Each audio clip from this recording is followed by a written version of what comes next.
actually understand blockchain, if you actually understand the framework of what we're talking about here, not what Litcoin's gonna be in fucking 7 months, no, the actual framework of what blockchain means, the thing that I have not been able to really get my head around, that I'd be fascinated, and feel free to DM me and talk to me about it, is I hope we all can accept the following statement as truth. If you actually understand blockchain, it's really hard to wrap your head around how Russia, China, and America are gonna accept and allow this to happen. I think it's very important for everyone to actually understand this. If you actually understand what blockchain does, it takes away all the leverage that the countries in our world have outside of their atomic bombs and their armies. It is a substantially big platform. It is a revolutionary 2.0 of all the things the internet, my friends, has fundamentally started to drastically impact our culture because it's taken the middle and it's given it back to us. All the political, not just the voting, the things we talk about, whether it's Me Too or Black Lives Matter or anything else that's even secondary to those true issues, I hope everybody understands that all our shortcomings as human beings have been protected by the media infrastructures of the last 100 years and are losing their leverage, which is why we're having different conversations and making progress. Blockchain takes that shit to a whole fucking nother place, which is why it's actually far more vulnerable than I think this room understands. In parallel, while we think about decentralization, I hope you understand what's happening across the world at a country level, because we're living through the growth of nationalism, right? If you think America is putting up walls with tariffs and actual debating walls, go look at what's happening in India right now. Go look at what's happening across the world.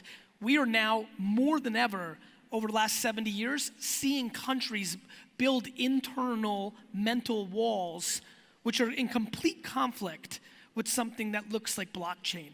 This is a very, very big deal, one that is often not respected by people that are enthusiasts of macro new trends. Let me give you the comp that will make sense to you. When Instagram copied the feature of Snapchat stories and pretty much pulled off a pretty substantial punch in the fucking face to Snapchat, it created everybody in the social media world to understand that you better not build a feature, because the ability of an incumbent like Facebook, Apple, or something of its ilk to copy that and stop you from growing is a very big deal. If you look at what's happening with the scooter movement, a lot of the cities and states are not gonna get tricked this time the way they did with Uber. The internet has really fucked up the status quo. The people that have leverage are not just gonna sit with their fucking hands on their ass and let blockchain do a 2.0 version of that. Please understand that if you believe in the nirvana of complete and utter blockchain at scale, that you're talking about substantial World War III fucking dynamics. And so, while everybody's walking around and thinking about short-term economics and the quick scores they're making on the currency that's built on top of these frameworks and the flip they made to change their short-term lives, which is phenomenal and inspiring and super fucking cool, I hope that there's certain people in here that are starting to deploy 5, 10, and 20-year windows, because if you are, and you're thoughtful about it, the economics, but more importantly, the legacy that you can leave becomes remarkable. And I promise you, for anybody in here who's made $1 or $2 in their lives, very quickly money stops mattering and other shit starts taking over. So, it's really fucking cool you made $1 million on some bullshit cryptocurrency. I don't give a fuck.